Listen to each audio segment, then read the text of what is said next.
Cualquier cosa, ustedes me van avisando.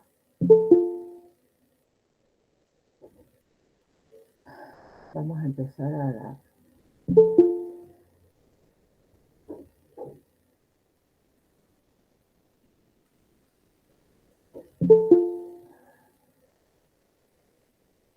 Se ve, ¿no? Sí, profe. Ahí anda bien. Bien. Bueno, entonces, bueno, siendo las 9, vamos a dar ahora, comienzo de la clase, ¿eh? Buenos días, les doy los buenos días. Y bueno, vuelvo a repetir un poquito lo que había comentado, que el día lunes tenemos asignada el aula A y B. Ya después les vamos a comunicar cómo nos vamos a dividir, seguramente va a ser por abecedario. Eh, y el parcial va a estar compuesto por una parte escrita, digamos, de desarrollo, y la 8 y la 9 va a tener una parte cerrada y una parte también de desarrollo. ¿Mm? Yo en esta última parte, como les comentaba, voy a tratar de hacer hincapié en aquellos temas que son de mayor peso, digamos, para el parcial. Si bien todos, bueno, voy a ir haciendo hincapié en algunos temas que a lo mejor van a estar dentro del desarrollo, aunque las cerradas o las de múltiple opción toman prácticamente todos los temas. Bueno, vamos a dar por comienzo esta unidad, esta parte de la unidad, digamos, esta segunda parte de la unidad que toma el gobierno de Alfonsín y el gobierno de Menem. El gobierno de Alfonsín, que va de 1983 a 1989, y que bueno, para hacer un poquito el repaso de lo que ustedes habían visto con el profesor Terranova al finalizar eh, el proceso de reorganización nacional, que fue la última dictadura militar del siglo XX, y que termina con, digamos, con un hecho que va a marcar la disolución en esa conjunción que se había dado durante todo el siglo XX a partir del año 1955, que es esa alianza entre pueblo y ejército que se ve quebrada o se ve rota o se disuelve a partir de la Guerra de las Malvinas. La Guerra de las Malvinas significó entonces ya la decadencia de los gobiernos militares y abre o se empieza a dar una apertura diferente con el regreso a la democracia. Si bien va a haber un último periodo que lo va a marcar el general Viñones, ya esta última dictadura militar ya está cuestionada por la sociedad civil. Esto se ve o se clarifica de alguna manera en la creación de la multipartidaria, que era la asociación de los partidos políticos que exigían a la dictadura militar la apertura del calendario electoral.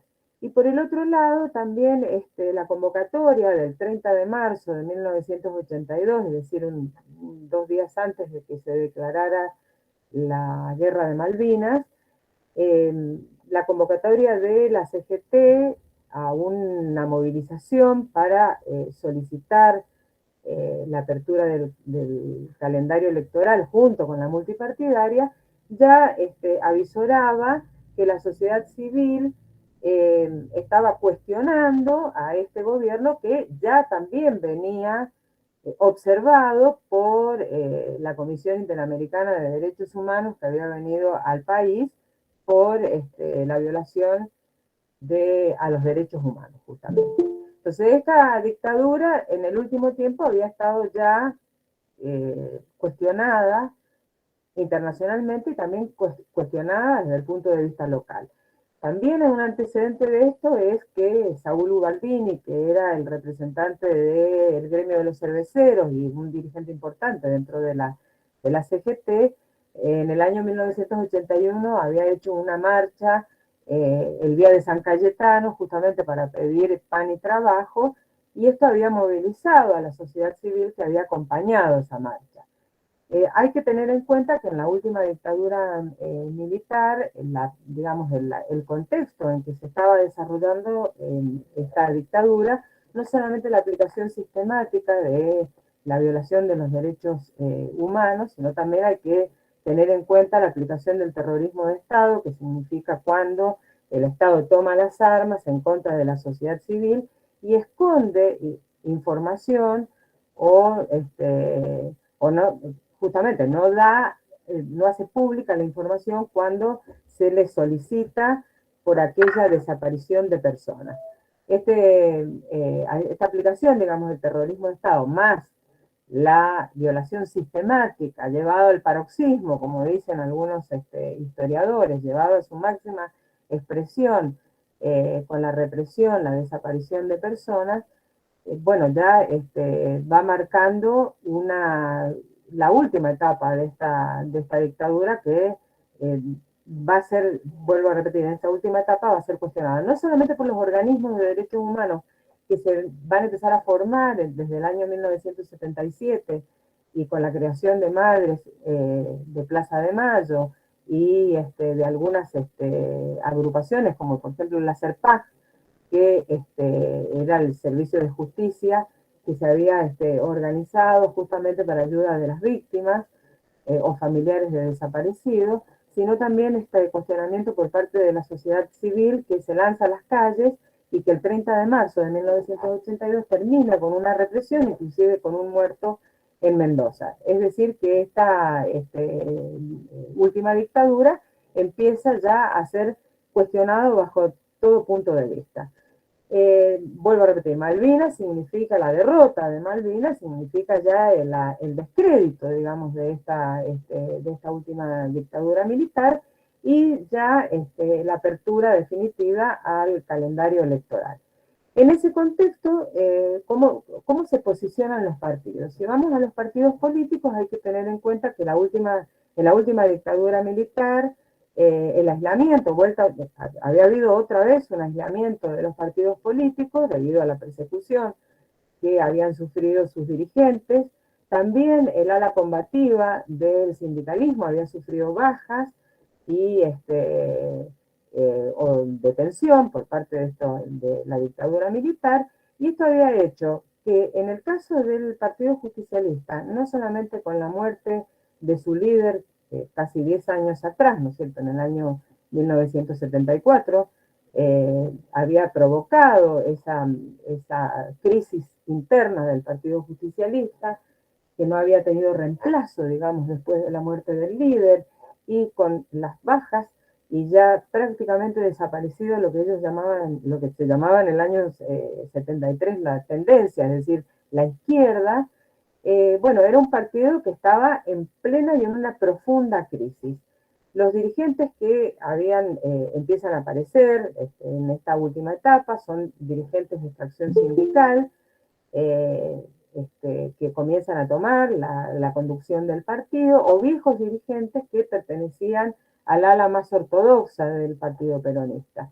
Esto es Ítalo Argentino Luder, que había tenido un protagonismo, digamos, en la última etapa de la tercera experiencia peronista, cuando María Estela Martínez de Perón toma licencia y el presidente del Senado toma el poder.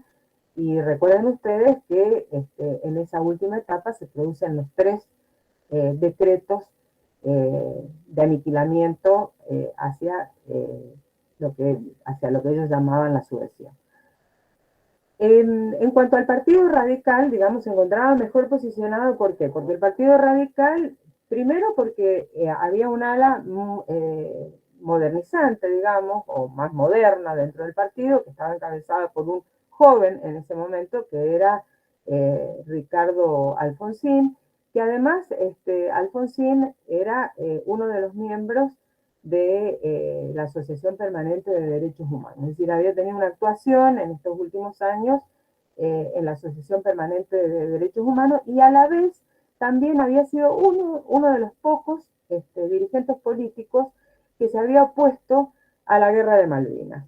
Esto lo posicionaba Raúl Alfonsín, digamos, de distinta manera a lo que eran los dirigentes tradicionales que aparecían por parte del Partido Justicialista.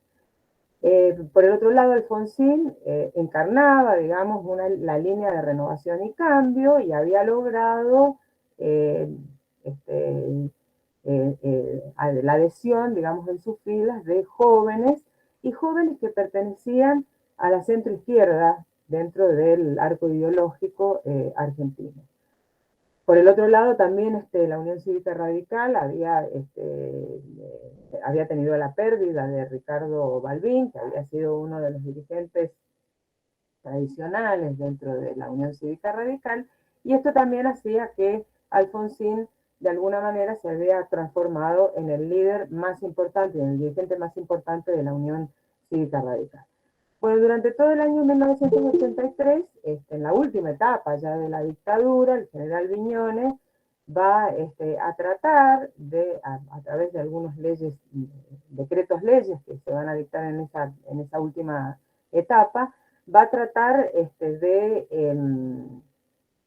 digamos, de salvar de alguna manera los gobiernos militares. ¿Por qué digo esto? Porque va a tomar dos medidas importantes.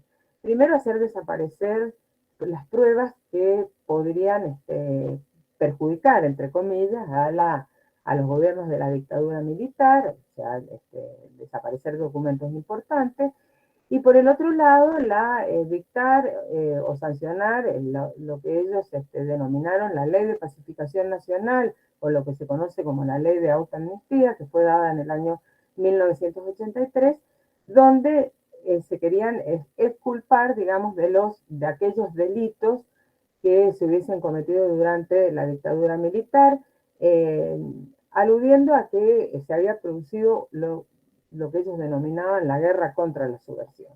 Entonces, de esta manera, con esos decretos, leyes, trataban de que no fueran juzgados y trataban de hacer algún pacto con los posibles ganadores en las elecciones. Por supuesto que la clase dirigente, y en especial la Unión Cívica Radical, se negó rotundamente a apoyar estos decretos. Y esto posiciona a la Argentina también en el contexto latinoamericano, de alguna manera distinta a lo que había sido la transición democrática de los países limítrofes o de los países latinoamericanos.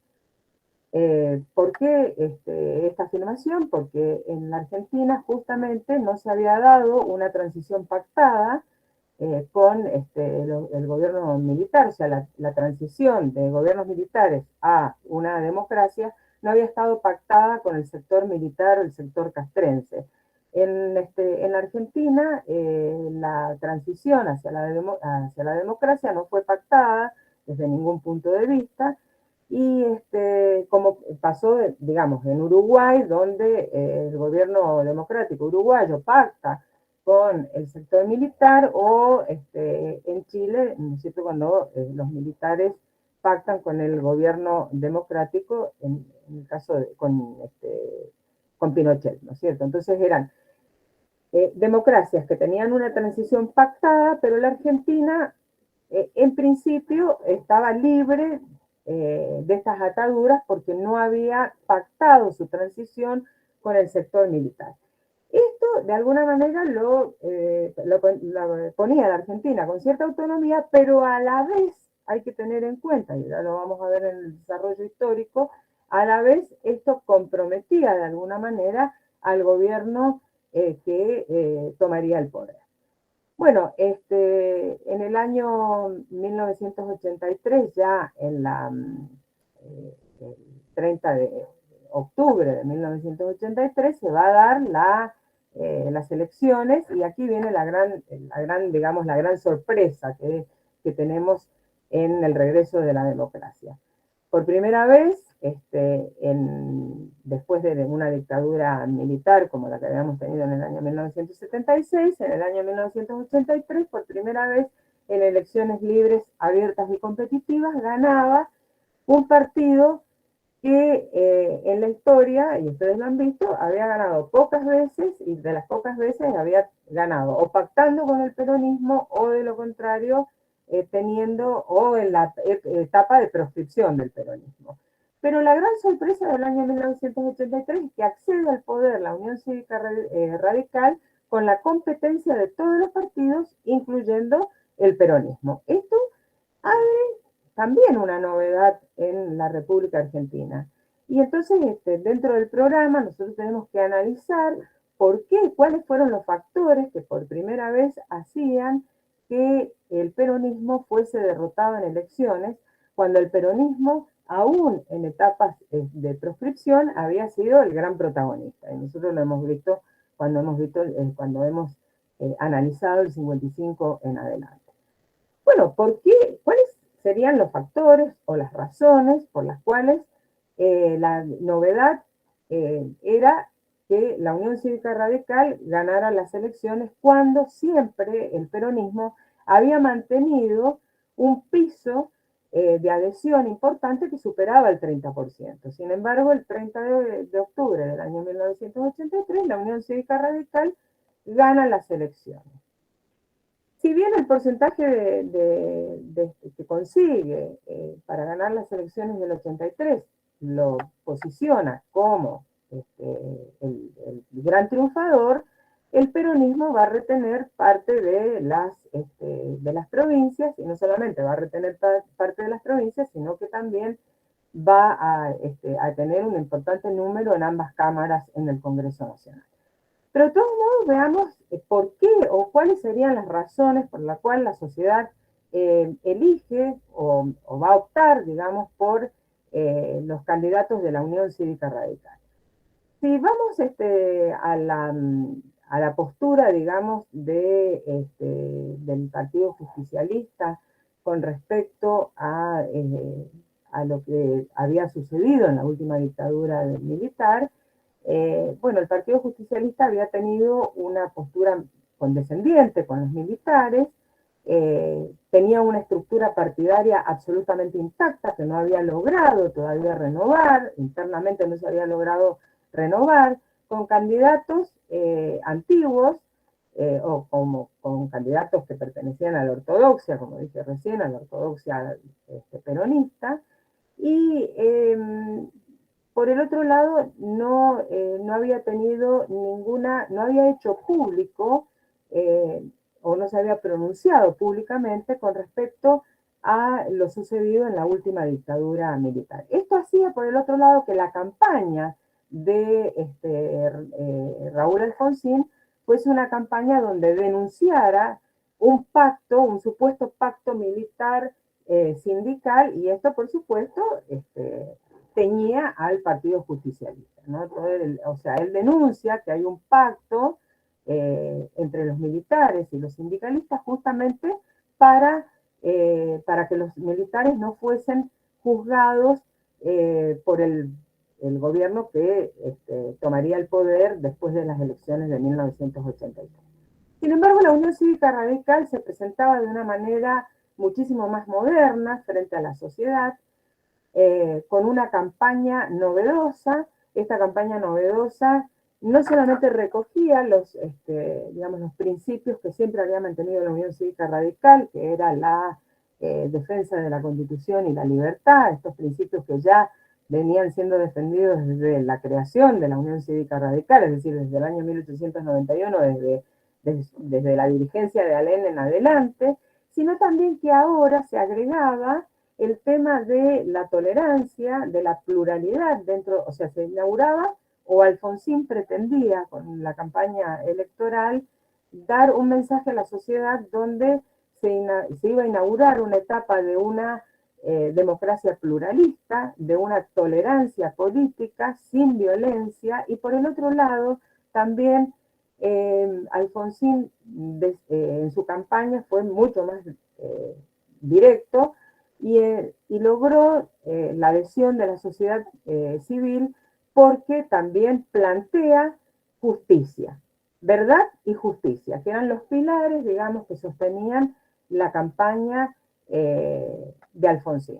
Alfonsín en cada acto de campaña terminaba recitando, había dos elementos a analizar en la campaña. Terminaba sus actos electorales no solamente recitando de memoria el preámbulo de la Constitución Nacional, sino también con una frase que ustedes la deben conocer, que Alfonsín decía: con la democracia se come, con la democracia se educa y con la democracia se cura. Eran dos elementos simbólicos dentro de la campaña, y esto hacía que además él repitiera, no solamente repitiera el tema del preámbulo de la Constitución Nacional como un símbolo de respeto hacia las libertades, hacia la división de poderes y hacia la Constitución Nacional, sino que por el otro lado planteaba juicio y castigo. Con lo cual el Partido Justicialista en esto había hecho un silencio absoluto, es decir, la fórmula del Partido Justicialista no había tenido públicamente no había dicho absolutamente nada con respecto al accionar de la última dictadura militar. Por Profe, el otro una lado, pregunta. sí, ¿Puede ser también como que en la sociedad había una idea de que el peronismo era o culpable o una cosa así, de que desde el 55 la posibilidad que se había tenido de recuperar la democracia, como que el peronismo le había vuelto a entregar, como un desprecio del peronismo hacia la democracia? no, no, no, no, no. No, no, no. Lo que pasaba ahora vamos al análisis de cuál era la mirada de la sociedad, es decir, por qué la sociedad civil opta por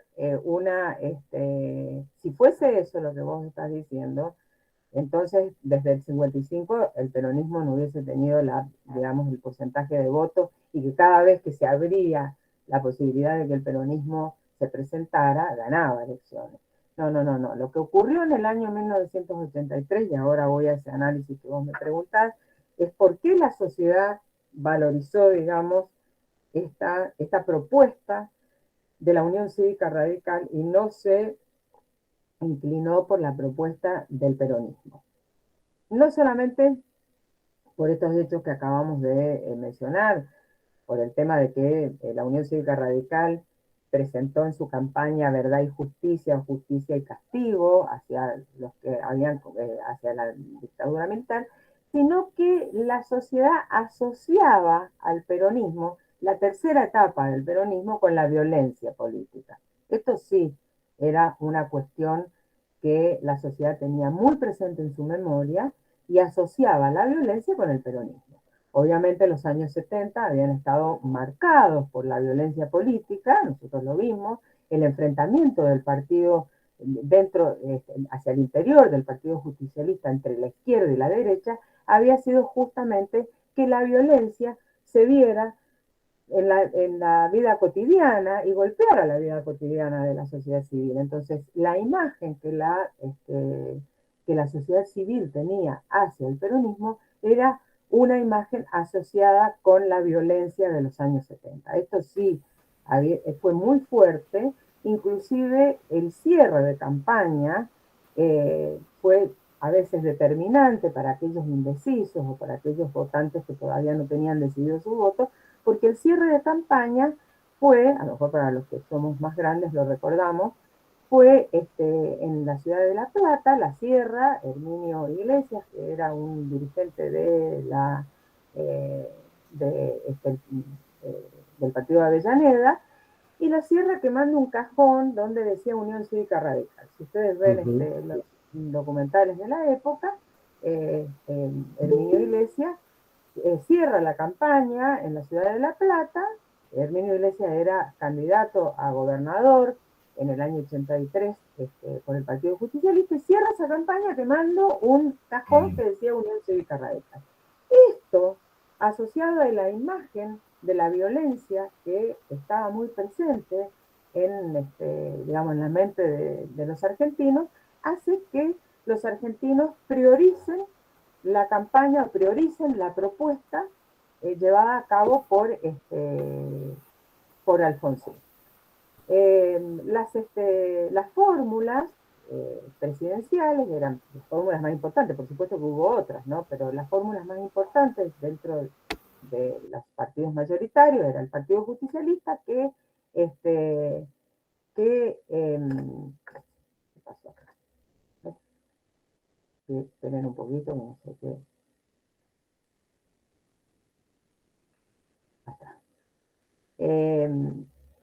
el partido justicialista presenta como candidatos a Ítalo Argentino Luder y a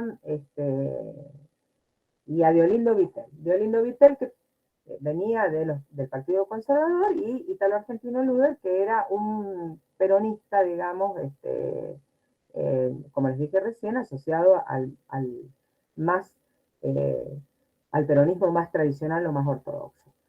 Si ustedes ven las imágenes de campaña, digamos, y los afiches de campaña de un partido y del otro, ahí uno puede visualizar lo que les estoy diciendo. ¿Sí? ¿Por qué asociamos o por qué se analiza que la campaña de la Unión Cívica Radical era más modernizante frente a una campaña mucho más tradicional que apelaba a los símbolos tradicionales del peronismo, como por ejemplo el justicialismo, que presentaba esos afiches de campaña con imágenes del 17 de octubre de Eva Perón y de Juan Domingo Perón, este, en la Plaza de Mayo, mientras que los afiches de campaña de Alfonsín presentaban esto que yo les acabo de decir, ¿no? Verdad, justicia, castigo, o sea, ponía los temas, digamos, ponía en los afiches de campaña y en su campaña electoral los temas de agenda y priorizaba los temas que la sociedad estaba ya sensibilizada.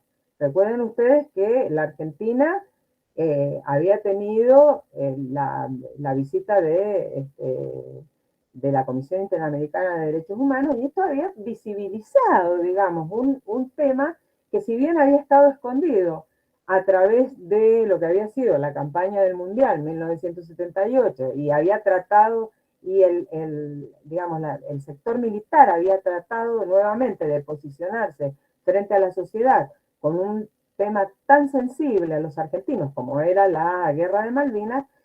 De todos modos, la visibilización y en esta tarea de los organismos de derechos humanos y las madres, ¿no es cierto?, que recorrían la Plaza de Mayo, con sus pañuelos blancos todas las semanas, hizo que de alguna manera este tema se pusiera o se visibilizara y fuera, y la sociedad empezara a tomar conciencia de lo que había ocurrido durante la dictadura militar. Profe, aparte La, también le perjudicó el candidato que seleccionaron, o sea, está directamente asociado al problema que sale exactamente, posteriormente. Es como que exactamente. Eso le sí, pifiaron. claro. El candidato Ítalo Argentino Luder también estaba muy asociado a los últimos decretos de aniquilamiento que había tomado la tercera gestión peronista, por supuesto. Pero fíjense ustedes, no sé si ustedes se alcanzan a ver ahí, ¿no es cierto?, el afiche de campaña, no sé si lo alcanzan a ver. ¿Ven el afiche de campaña? Sí, díganme, Sí, ¿se ve? sí, sí. Bueno, Sí, ven profe. el afiche de campaña, ay, ahí está, bueno, el afiche de campaña del peronismo, detrás de la figura de Ítalo Argentino Luder, que es el que está hablando por micrófono, o sea, hacia mi izquierda, hacia la derecha está de Olindo Vittel. Fíjense ustedes que detrás la imagen es una de las imágenes justamente del 17 de octubre. La otra, una de los tantos afiches, ¿no es cierto?, de la Unión Cívica Radical, era esta que les estoy mostrando. Ven que dice garantía de libertad y justicia. Es decir, claramente el mensaje era eh, distinto y modernizante, y estaba a la altura, digamos, eh, de las apetencias o de lo que la sociedad ya empezaba a priorizar. Entonces, por eso de ahí, ¿no es cierto?, esta campaña original que presenta Alfonsín, y que además Alfonsín pone entre, eh, define esa campaña en estos términos: democracia versus autoritarismo. Denuncia el pacto, como les decía recién, el pacto sindical militar, denuncia que los militares han pactado con el sector sindical, y también pone en el tapete la construcción de un Estado de Derecho basado en esos valores republicanos, o sea, recogiendo los valores republicanos que ya la Unión Cívica Radical lo había manifestado desde su inicio, y por el otro lado, esta idea de pluralismo, de una democracia pluralista, de una democracia. El ideal democrático de Alfonsín era la de una democracia deliberativa. ¿Esto qué quiere decir? Una democracia donde existiera el verdadero equilibrio entre la división de poderes y la cooperación entre los poderes. Un respeto hacia lo que eran los valores que sustentaban la República. Y de ahí, ¿no es cierto?, que Alfonsín tuviera como modelo en ese momento lo que había ocurrido en España, que España había sido el modelo de la socialdemocracia con Felipe González, ¿no? Felipe González, que había tomado el poder en España después de la dictadura de Franco, y lo que había sido en España el famoso Pacto de la Moncloa, que el Pacto de la Moncloa había sido la reunión o la alianza de los partidos políticos tanto de izquierda, de centro y derecha para poder comenzar un camino hacia una democracia ampliada en España, y este era el modelo a seguir de la socialdemocracia que se había impuesto un gobierno de centro-izquierda en España, y este era el modelo a seguir o lo que priorizaba Alfonsín en la Argentina. En ese modelo de democracia participativa o deliberativa, y como ustedes lo han visto o lo verán en la bibliografía, Alfonsín planteaba por lo menos 3 ejes o pilares a cumplir si ganaba las elecciones. En estos 3 ejes de su agenda política, o lo que va a ser su campaña política, todos los historiadores coinciden en que avanzó en 2 de ellos, pudo avanzar en 2 de ellos, aunque en uno de ellos va a haber avances y retrocesos, pero en 2 de estos ejes Alfonsín va a poder avanzar, que en el que más avanza, digamos, es en la democratización de las instituciones. En ese punto es donde más avanza, aunque con dificultades, pero es uno de los objetivos que más alcanza. En el otro es con la cuestión militar, aunque va a tener sus avances y retrocesos, ya vamos a ver por qué, y en el que menos puede avanzar, y es lo que lo lleva a dejar el poder y a adelantar su traspaso de poder y a renunciar al Congreso en el mes de julio de 1989, es en el tema económico. Pero los 3 pilares o ejes en que se basa su campaña y cuáles van a ser las medidas que él va a tomar justamente en cada uno de estos pilares es investigar y juzgar los crímenes del terrorismo de Estado, democratizar todas las instituciones, es decir, desde los sindicatos, el tema educativo, las relaciones y las relaciones familiares, modernizar todo lo que eran las relaciones sociales y familiares, y recuperar la economía con justicia social. Esto era recuperar, o la idea de recuperar una economía basada en un modelo keynesiano al estilo, así como él tenía como modelo europeo a Felipe González con la socialdemocracia, el modelo a seguir en algunas de las medidas que él va a tomar en la Argentina era el modelo de Arturo Illia, es decir, recuperar aquello que Arturo Illia había querido imponer durante su gobierno, que era un modelo económico keynesiano, justamente, un modelo distributivo, con justicia social, y la democratización de los gremios.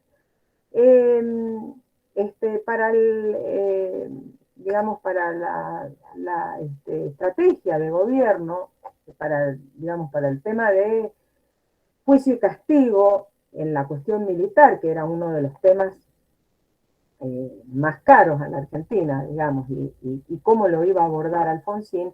Bueno, acá lo que hay que analizar primero es el apoyo absoluto, que no solamente el respaldo que le da a la sociedad con las elecciones de 1983, sino también el respaldo en su momento de todas las asociaciones de derechos en defensa de los derechos humanos de la Argentina, ¿no es cierto? Porque en Alfonsín ven la posibilidad de concretar el juicio, castigo y aparición con vida de aquellos familiares, porque lo que reclamaban las madres en sus marchas era la aparición con vida de sus hijos. En esto, lo que hay que analizar también que Alfonsín se enfrentaba a una estructura, a una corporación militar absolutamente intacta. Esa estructura militar no va a ser lo mismo ni en el gobierno de Carlos Saúl Menem y tampoco en el gobierno de Néstor Kirchner, ¿cierto? La estructura militar está intacta en el año 1983, es una corporación fuerte todavía, y aunque internamente nosotros vamos a ver que dentro de las fuerzas militares, los sectores intermedios, como eran los oficiales, están enfrentadas a las cúpulas, de todos modos esa estructura militar seguía absolutamente intacta. En cuanto a cuáles eran la estrategia del gobierno, ustedes ahí pueden ver que Alfonsín tenía una doble meta, es decir, atender a las demandas de los familiares de las víctimas durante el terrorismo de Estado, castigar a los que habían violado los derechos humanos y subordinar a las Fuerzas Armadas al poder civil. Es decir, volver a la naturaleza de la Constitución. Esto que habían subvertido o habían violado los gobiernos militares, que se habían puesto por encima de la Constitución Nacional, lo que quería Alfonsín era regresar a la naturaleza de la Constitución, esto es que las Fuerzas Armadas debían subordinarse al Poder Civil como lo dice la Constitución. Ya yo les había comentado que el jefe de las Fuerzas Armadas, según la Constitución, es el presidente de la Nación Argentina. Por lo tanto, lo que trataba Alfonsín era, por un lado, hacer lugar a las demandas de los familiares y por el otro lado, subordinar a las Fuerzas Armadas. Un objetivo o una estrategia de gobierno muy difícil de cumplir, vuelvo a repetir, frente a una estructura militar que se encontraba absolutamente intacta en el momento en que Alfonsín va a asumir el poder, que esto es el 10 de diciembre del año 1983. Por el otro lado, él va a promover el juicio a los responsables, pero tomando la responsabilidad a quienes va a considerar que eran los dos elementos de la violencia política. Es decir, hacerle juicio o dar la posibilidad de juicio y castigo a las cúpulas militares de las 3 juntas militares, de las últimas 3 juntas, exceptuando a la cuarta, que no va a ser juzgada, y hacer lo mismo con las cúpulas de las organizaciones armadas, tanto de ERP como de Montoneros. Pero en esta estrategia del gobierno, es decir, juzgar a los responsables de la violencia política, lo hacía en base a esta teoría, que era la teoría de los dos demonios, es decir, dos responsables de la violencia política y un inocente que era la sociedad civil.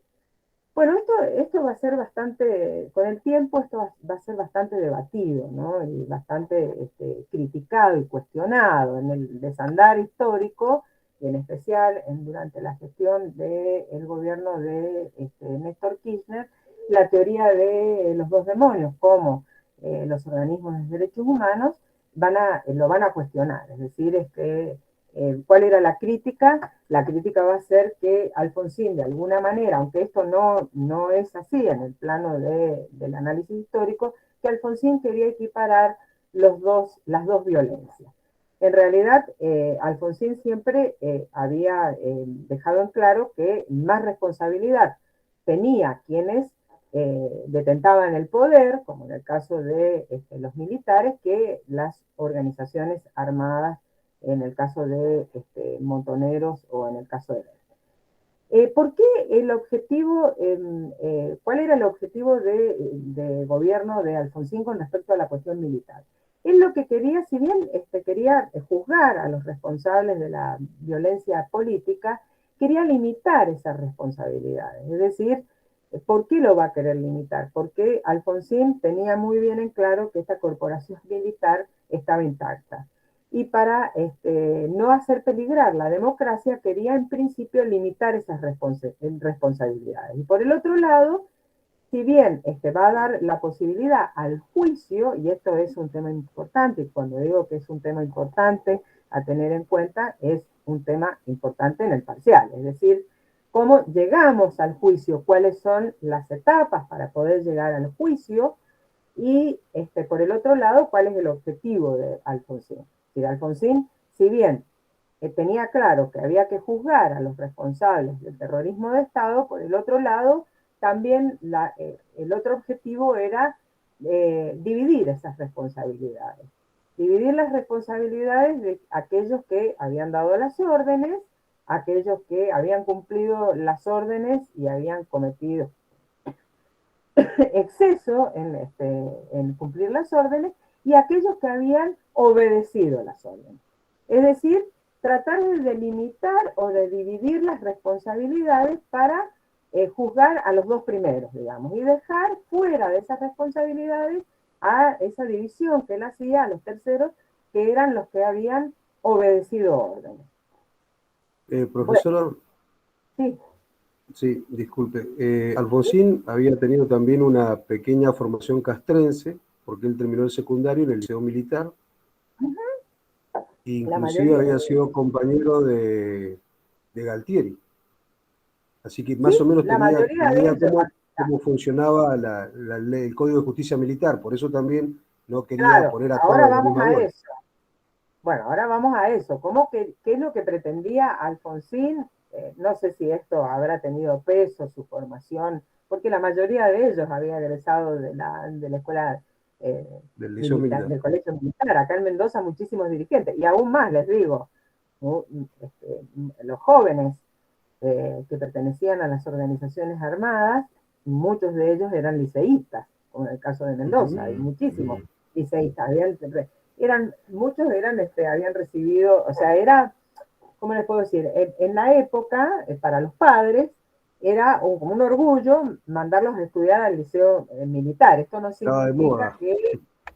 Claro, exactamente. Era como una moda. Los padres pretendían que los hijos tuvieran una formación en el liceo militar que era, en su momento, rescatado como muy prestigioso. Entonces, muchos de estos dirigentes habían sido formados en los colegios militares, pero también en sus trayectorias ideológicas habían cambiado su parecer, y en especial los jóvenes. Y recuerden ustedes que Alfonsín provenía de una extracción de centro izquierda dentro del partido, o sea, él pertenecía a la línea, o había formado y creado y fundado la línea de Renovación y Cambio, que era una línea de izquierda dentro de la Unión Cívica Radical.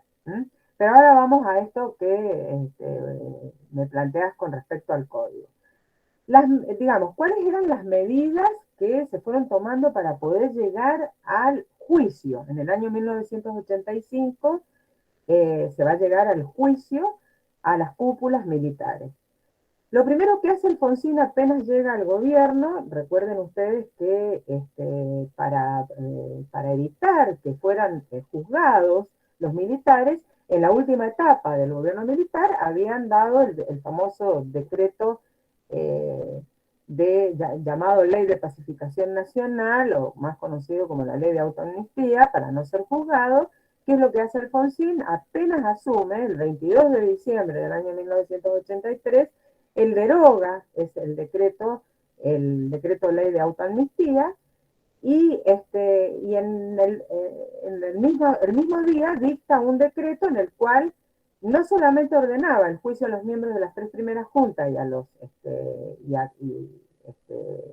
y a los oficiales de alto rango, sino también a las cúpulas de las organizaciones armadas como Montoneros y ERP.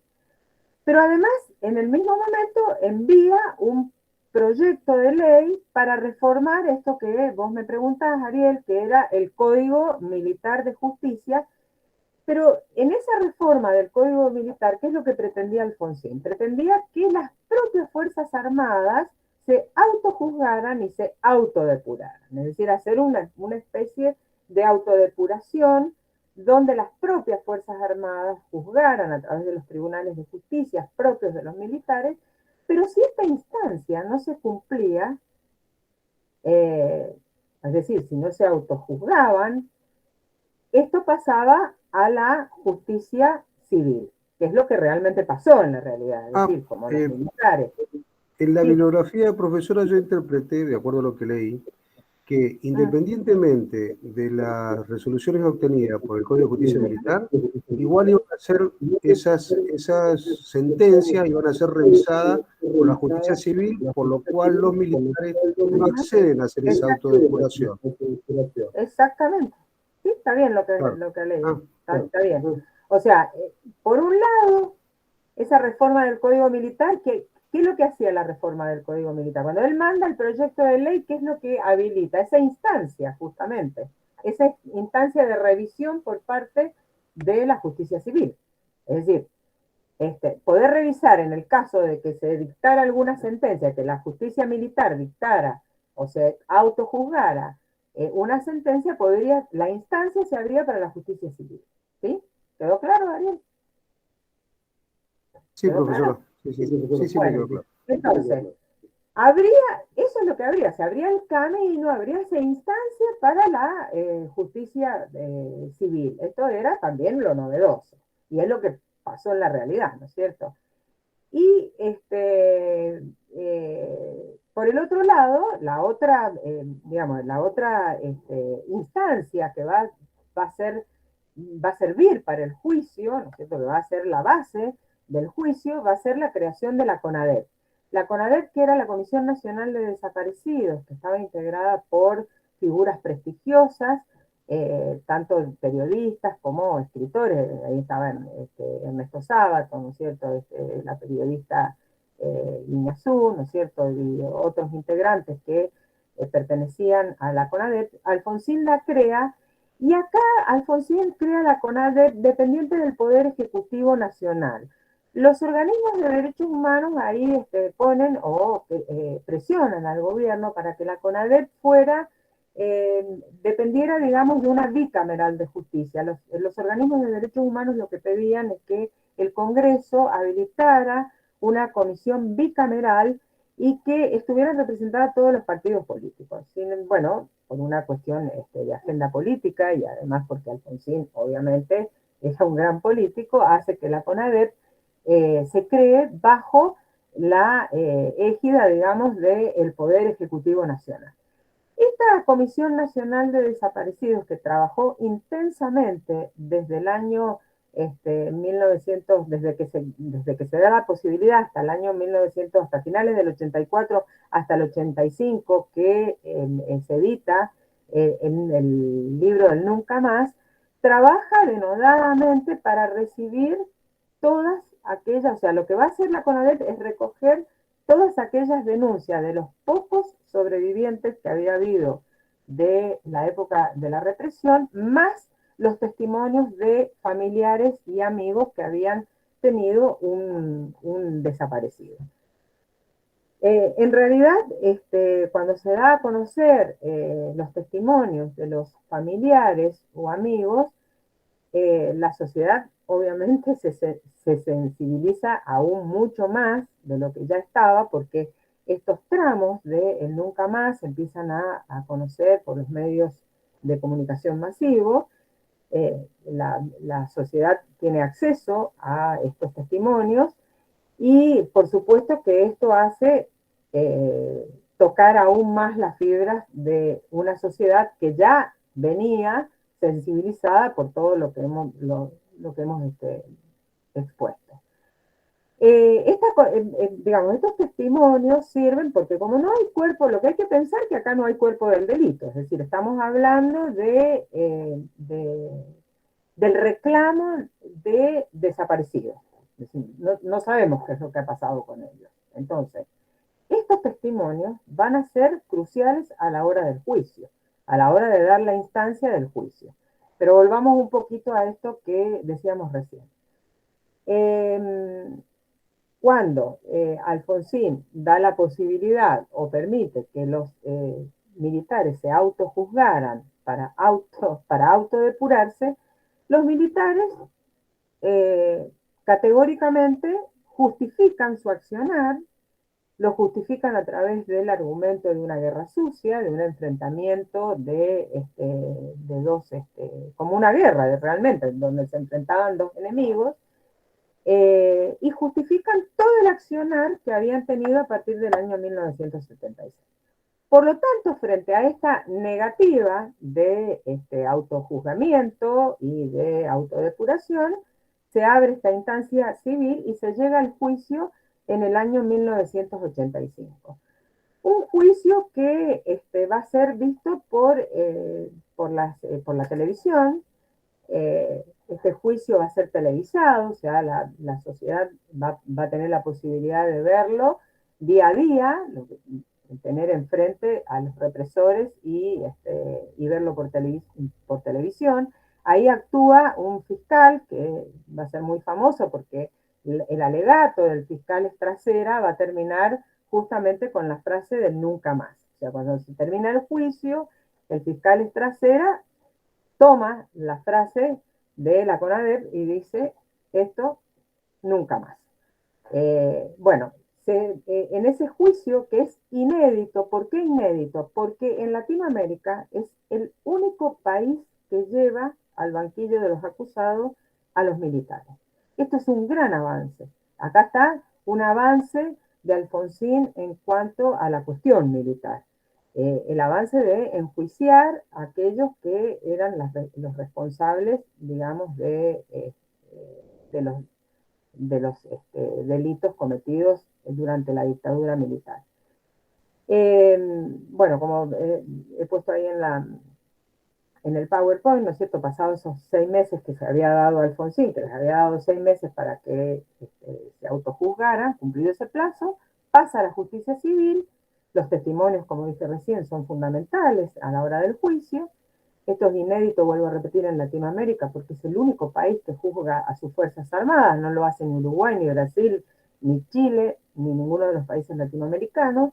Y en el mundo también es un hecho inédito, porque a excepción de Grecia, que va a juzgar a sus fuerzas militares, no hay otro país con un antecedente de juicio. Por lo menos en ese momento, ¿no es cierto? Bueno, ¿qué tipo de delitos? Y acá es muy importante que ustedes entiendan qué tipo de delitos se va a juzgar en el juicio. Son delitos, los llamados delitos de lesa humanidad. ¿Cuál es la caracterización de estos delitos? Que no prescriben nunca. Son los mismos delitos por los cuales se juzgó a los nazis, ¿no es cierto? Los famosos juicios de Nuremberg. Estos delitos de lesa humanidad pueden pasar la vida nuestra, que nunca prescriben, son imprescriptibles, y son justamente los delitos contra la humanidad, por eso son de lesa humanidad, van en contra de la humanidad. ¿Qué se va a juzgar? Los homicidios, los tormentos, los secuestros y los robos o la expropiación de niños durante el juicio. Van a declarar 833 personas. Esto, vuelvo a repetir, en testimonios tremendos que van a ser escuchados por toda la sociedad atenta a que esto, como va a ser televisado, todos los días el juicio se podía ver en los medios de comunicación o en las repeticiones. Bueno, este juicio va a condenar a los responsables de las cúpulas militares. En el caso de Rafael Videla y Emilio Macera, se le va a dar reclusión perpetua, a Viola 17 años de prisión, a Lambruschini 8 y a Agosti a 4 años. Y se va a absolver a los miembros, o por lo menos no se va a tocar a los miembros de la última junta. También en ese juicio se va a juzgar a los responsables de las organizaciones armadas juveniles. Este juicio, si bien va a ser tomado como un triunfo, obviamente, para quienes estaban gobernando el país, no va a ser, no va a convencer demasiado a los organismos de derechos humanos, porque los organismos de derechos humanos consideraban que algunas de las condenas no habían sido justas, que habían sido acotadas esas, que había que condenar, digamos, y a darle más años de prisión a los responsables. De todos modos, vuelvo a repetir, esto es, va a ser inédito en el mundo, y esto va a ser, va a ser muy observado por el mundo entero. Ahora, Profe, sí, disculpe que la moleste. ¿Usted siguió avanzando con el Power? Porque no quedó en afiches. ay, no te puedo creer. A ver qué ha pasado en los afiches. Bueno, perdón, Ahí vuelvo. está. Ahí, ahí está. Sí, sí. Ahí se ve, eso es el juicio, lo que acabo de decir, ¿sí? Profe, una pregunta. Una pregunta. Primero díganme si ahí se ve. Sí, Eh, profe. Sí, profe. Bueno, voy a la próxima y ahí escucho tu pregunta, ¿sí? ¿Sí? ¿Cuál pregunta? ¿Cómo, o Escucho. sea, con la indignación social que había, e inclusive el gobierno promovía la condena, ¿por qué se llegan a condenas tan bajas e inclusive a la absolución de una parte de la Junta? Bueno, la absolución de la última parte de la Junta Militar tiene que ver con que el juicio, lo que quería Alfonsín era acotar el juicio para no tener un levantamiento de las fuerzas militares que pusiera en peligro digamos, que pusiera en peligro la democracia.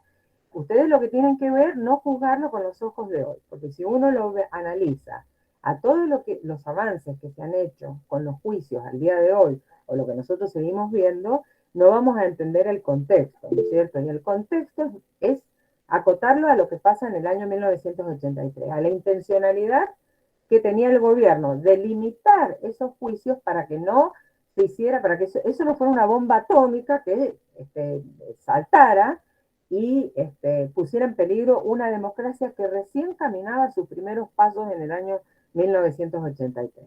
Esa era la intencionalidad del gobierno, por eso la limitación de las responsabilidades, es decir, acotar las responsabilidades para poder empezar a juzgar a aquellos que habían tenido para el gobierno, ¿no es cierto?, una mayor acción directa en la última dictadura militar y no causarle a la democracia, una democracia que todavía, vuelvo a repetir, estaba caminando sus pasos, estaba en pañales. Esa democracia no se sabía lo que iba a pasar.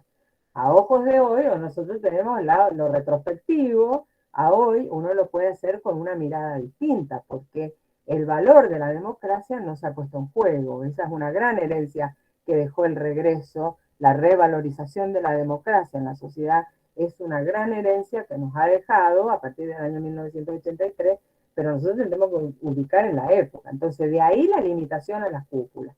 La última dictadura militar, que después va a ser juzgada, por supuesto, era la que había tenido el accionar en la Guerra de las Malvinas. Alfonsín quería primero juzgar a las cúpulas, y vuelvo a repetir, a los oficiales de alto rango a los cuales consideraba de mayor responsabilidad. Lo que ocurre es que esta división, no sé si contesté tu pregunta. Sí, muchas gracias. ¿Entendés lo que te quiero decir? O sea, visto, es cierto el análisis a lo mejor se puede tomar lo que vos decís, pero hay que acotarlo a la época, ¿no es cierto? Nosotros nos tenemos que contextualizar en una época que no estamos en el 2021, ¿no? Vuelvo a repetir, en una corporación, todas estas corporaciones estaban intactas. Ahí no se había tocado nada. Distinto es con el correr del tiempo, donde las mismas Fuerzas Armadas se van a ir renovando y se van a ir con el tiempo democratizando. Pero estamos frente a unas Fuerzas Armadas que han quedado exactamente igual, como una fotografía, exactamente igual a la hora de la toma del poder por un gobierno democrático. Entonces, lo que quiere Alfonsín en ese difícil equilibrio, porque era un difícil equilibrio entre conseguir, como les decía recién, poder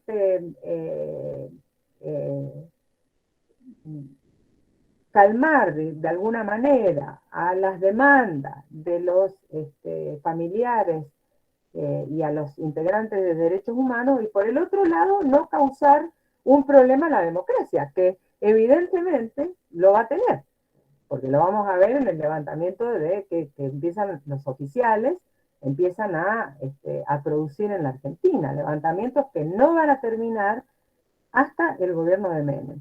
Con lo cual es una división muy finita y muy difícil, un equilibrio muy difícil de poder sostener. Porque obviamente la presión de los organismos de derechos humanos va a continuar en la Argentina. Y los organismos de derechos humanos querían lo que en realidad van a tener razón, es decir, juzgar a todos los responsables del terrorismo de Estado. Pero bueno, vuelvo a repetir, habría que buscar ese equilibrio. Justamente por eso que acabamos de decir, cuando se va a discutir en el Congreso para abrir la instancia civil, acá va a venir el tema. El Congreso, representado por todos los partidos políticos, un sector del peronismo, y en especial de los movimientos, del movimiento neuquino, el movimiento popular neuquino, que estaba representado por Elías Zapac, va a poner, va a hacer una pequeña enmienda donde va a retirar lo que Alfonsín había pretendido, que era juzgar aquellos delitos aberrantes. Al retirar estas dos palabras, delitos aberrantes, ya ese equilibrio que Alfonsín había querido mantener en querer dividir las responsabilidades de aquellos que habían dado las órdenes, de aquellos que habían cometido exceso, y de tratar de dejar a una parte de la oficialidad y deslindarla de responsabilidades con el argumento de que habían obedecido órdenes, ese equilibrio se rompe, justamente porque esa enmienda, digamos, esa pequeña omisión hace que esto, que primero, que los organismos de derechos humanos no paren, no detengan la denuncia, se dirijan a los tribunales de justicia civil y empiecen desde el año 85, desde los juicios en adelante, como los familiares siguen actuando y siguen denunciando, empiezan a llegar a los domicilios de los oficiales dentro de las Fuerzas Armadas, la citación a los juzgados. Esto, imagínense ustedes que es una caja de Pandora, es decir, abro la caja de Pandora y esto se sabía cómo comenzaba, pero no se sabe dónde termina, o sea, cuál era el límite y qué es lo que podía pasar. A raíz de el malestar que comienza a haber dentro de las Fuerzas Armadas, lo que hace Alfonsín es enviar un proyecto de ley en diciembre del año 1986, la primera ley que es considerada un retroceso al avance que se había hecho en la Argentina con respecto a enjuiciar a los militares. La primera ley fue la ley del punto final. ¿La pueden ver en el Power? Sí, profe. Sí, profesora. Bueno, avísenme si no lo pasamos. Bueno, la primera ley es la ley del punto final, que va a ser sancionada en el Congreso en diciembre del año 1986. Esta ley, ¿no es cierto?, que el contenido de esa ley era justamente poner punto final a la cuestión militar y ponía un plazo de 60 días. Si en esos 60 días, si en el plazo de esos 3 meses no se denunciaba, no se apelaba, digamos, a la denuncia de aquellos supuestos responsables, quedaba esa ley, digamos, cerraba la posibilidad de juicio. ¿Se entiende lo que digo? Es decir, la ley contemplaba 6 meses para que uno pudiera denunciar a los represores o a los supuestos, aquellas militares que habían sido responsables de actos. Profesora, Sí. ¿la denuncia la hacían los organismos de derechos humanos o eran individuales? O los civiles, o cualquiera la podía civil hacer. que tuviera, Pero los organismos de derechos humanos se movieron, y los familiares ni les cuento. Digamos, aquellos que tenían o seguían reclamando por sus familiares, no pararon en denunciar. Entonces, en esto, Alfonsín quiso acotar, quiso poner un plazo que fuese de 60 días. Pasados esos 60 días, si un familiar no iba y hacía la denuncia, justamente como decía la ley, punto final. Es decir, no se daba lugar al juicio. Pero ¿qué es lo que ocurrió? Acá ocurrió también un hecho inédito. La ley se dicta, se promulga, y con la aprobación de todos los partidos políticos, incluyendo los justicialistas, con escasas, digamos, hay escasos así individualidades que se ponen en contra, pero ambas leyes reciben la aprobación y el acompañamiento de todos los partidos políticos en el Congreso. Ahora, ¿qué es lo novedoso, lo inédito que pasa acá? Que esto fue sancionado, fíjense ustedes, en diciembre del año 1986. La justicia civil, por supuesto, tiene un receso, ¿no es cierto? Nosotros sabemos que la justicia tiene un receso en los meses de enero y febrero, y posteriormente viene el receso en el mes de julio.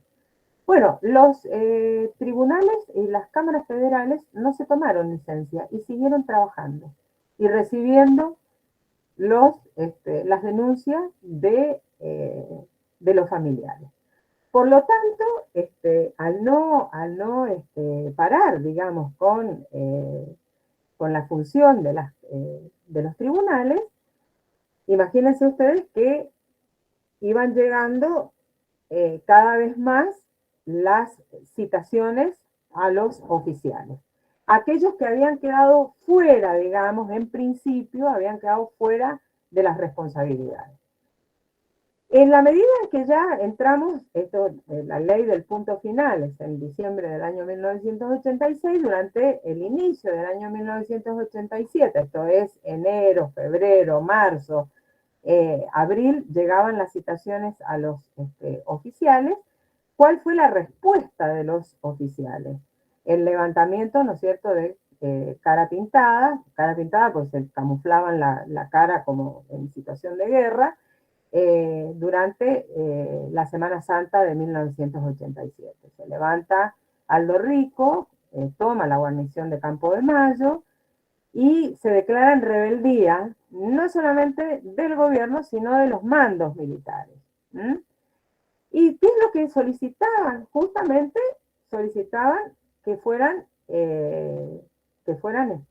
sobreseídos o exculpados, no sobreseídos porque no se les había hecho juicio, sino que fueran exculpados y que digamos, que no se los incluyera como dentro de las responsabilidades. Justamente querían cumplir esta división que en principio había hecho, o pretendían, o demandaban, esto que en principio Alfonsín quería limitar. Bueno, ¿cuál fue la respuesta? Si bien hubo un gran acto, y si ustedes ven las imágenes o las documentales durante la Semana Santa de 1987, que Alfonsín convocó a un gran acto, y ahí actuaron toda la sociedad civil, más obtuvo el apoyo de todos los partidos políticos, porque justamente lo que se ponía en vilo era la democracia, ¿no es cierto? El levantamiento de estos oficiales ponían en peligro la democracia que recién, como dije recién, caminaba sus primeros pasos. Además, dentro de una situación que ya la vamos a analizar, una situación bastante difícil, porque en cuanto al tema económico, si bien los primeros años, en el año 1985, Alfonsín había obtenido el apoyo en las legislativas, ya en el año 1987, debido al cambio de planes económicos y debido a que no se puede concretar un plan keynesiano, ni distributivo, ni con aumentos salariales, ni con congelamiento de precios y tarifas eléctricas, se tiene que aplicar dos planes más ortodoxos, más de línea liberal, con medidas de ajuste. Esto luego va cambiando el humor social y ya en el año 1987, frente a este problema del levantamiento de los cara pintada, también tenemos problemas en el ámbito económico. Entonces esto hace peligrar la democracia, o pone en vilo la democracia que ya está golpeada, no solamente por este levantamiento, sino también por el impacto económico que ya venía sufriendo la Argentina debido a los fracasos de los planes aplicados por Alfonsín. Bueno, ese gran acto de Semana Santa que cierra, donde Alfonsín termina con esa frase donde dice la casa está en orden, en esa multitud donde es acompañado en la Plaza de Mayo, por la sociedad civil, vuelvo a repetir, por los partidos políticos, pero esto se replica en todas las provincias, es decir, el apoyo a la democracia es unánime, es decir, en todas las provincias se replican actos en apoyo al gobierno, en apoyo a la democracia. En esto no hay duda. Entonces, se comienza a ver que la sociedad está priorizando el resguardo de la democracia. Pero por el otro lado, Alfonsín claudica frente a los sectores militares. ¿Por qué claudica? Porque si bien en el acto y en el acto del domingo de Pascua, él da a entender que no ha pactado con la oficialidad, en el plano de la realidad y en los hechos, Alfonsín lamentablemente tiene que claudicar con una segunda ley, que es la ley de obediencia debida, donde realmente la oficialidad consigue lo que había demandado, es decir, que no sean juzgados, ¿no es cierto? Que en realidad se delimiten las responsabilidades y la oficialidad quede fuera de una posible de un posible juzgamiento.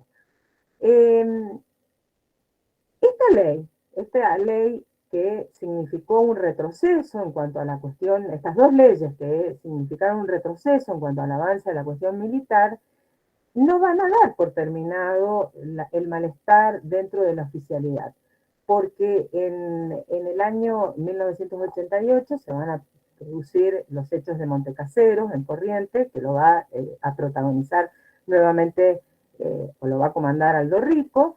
Luego el levantamiento de Villa Martelli por el coronel Mohamed Zeneldin.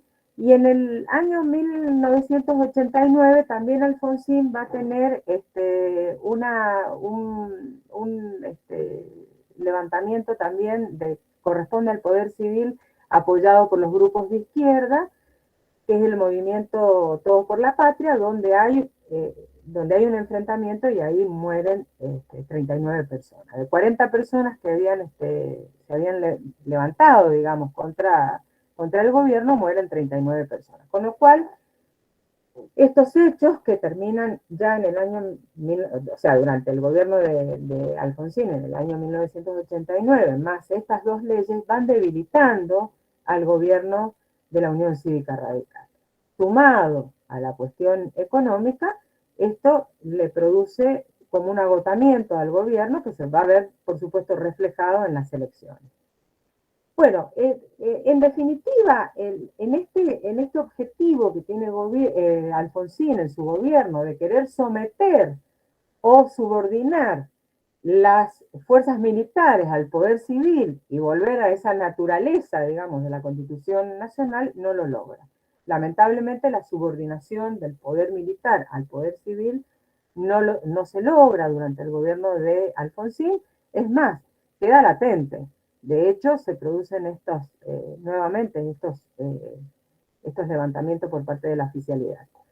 Bueno, estas leyes, además de dejar esta consecuencia de que no puede subordinar el poder militar al poder civil, estas leyes van a ser recesivas o, como dije recién, un retroceso a la cuestión militar, y en el año 2005 van a ser, durante el gobierno de Néstor Kirchner, van a ser anuladas, la Corte Suprema las va a considerar inconstitucionales y se van a anular estas dos leyes, y ahí también va a haber un cambio en cuanto a la mirada del tema de derechos humanos, porque en el libro del Nunca Más se va a reeditar el prólogo, donde se va a sacar Profe, digamos, sí, perdón, la diapositiva todavía no ha pasado.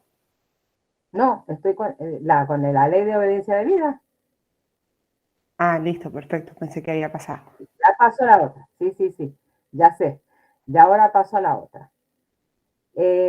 No, lo que les quiero decir que en el año 2005 se introduce un nuevo prólogo, ¿no es cierto? El nuevo prólogo de El Nunca Más, donde se deja sin efecto, digamos, la teoría de los dos demonios, considerado que en esa teoría de los dos demonios no se podía igualar ambas violencias, que la violencia ejercida y el terrorismo de Estado ejercida por el gobierno militar era la que iba a prevalecer.